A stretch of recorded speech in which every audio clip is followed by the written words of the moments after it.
Alright then, in the previous series we installed Python and we knew how to select the interpreter and the open terminal so we could run Python. But we are going to go like very quick in order of some people missing it. So by pressing Shift, Ctrl and P, we can select the interpreter, which is the CM we did the last time. And to open the terminal, we go Ctrl Shift P again and terminal, create new terminal. We could use any of them, both of them is okay. Okay then, so we are here, Python, and now the name is Python Sneak Peek, and it works. So why do we need variables? The short answer, because we need to save a value inside this variable, so it's like a placeholder for different value. In other languages you need to specify which type of the variable is, say numbers such as integer, float, doubles, etc., or it's a text like string or chart, but like in Python is dynamically typed language, so we don't need to do that.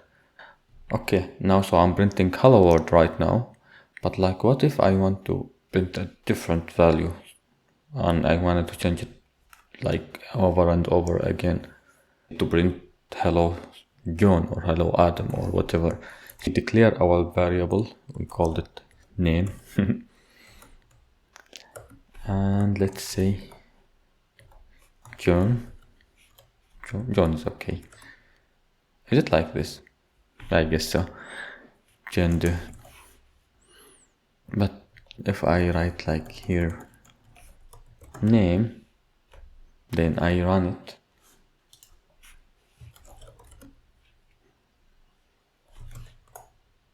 you will just say name, because inside the double quotation Python doesn't know it is a variable, so it's treated as a string. So we have different options to do the same thing.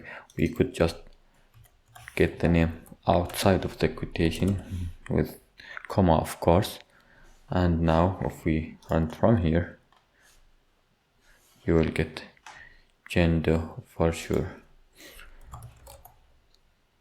Another way we can do that, of course, since they are both string, we can do something called concatenation by adding plus. But like if we print it right now, oh, I'm just going up because I'm lazy, never mind. Python, they will be stick to each other with no space, because it's literally just print them and like stick them together. So one way to solve this one is by adding just a space, and sure enough it will work. Another way to do that is by formatting the string itself, by adding curly brackets inside the double quotation and adding name here, but we need to start with F here so Python knows like this is variable, and if I print it, sure enough I will get the result.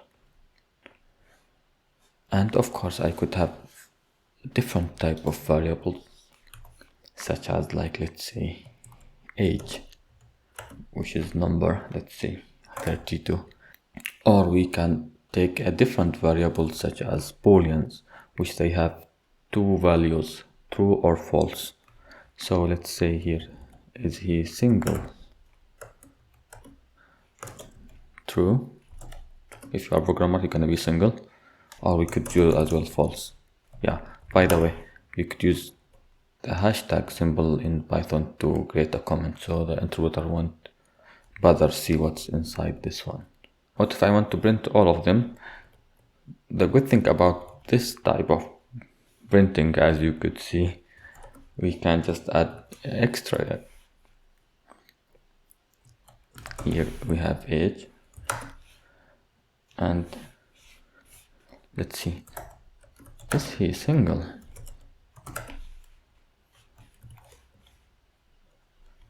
And the single one. Alright, so Python name is John Doe, 32. Is he single? True. So that's, as you could see, a very short introduction to variables in Python. After that we will cover the conditionals.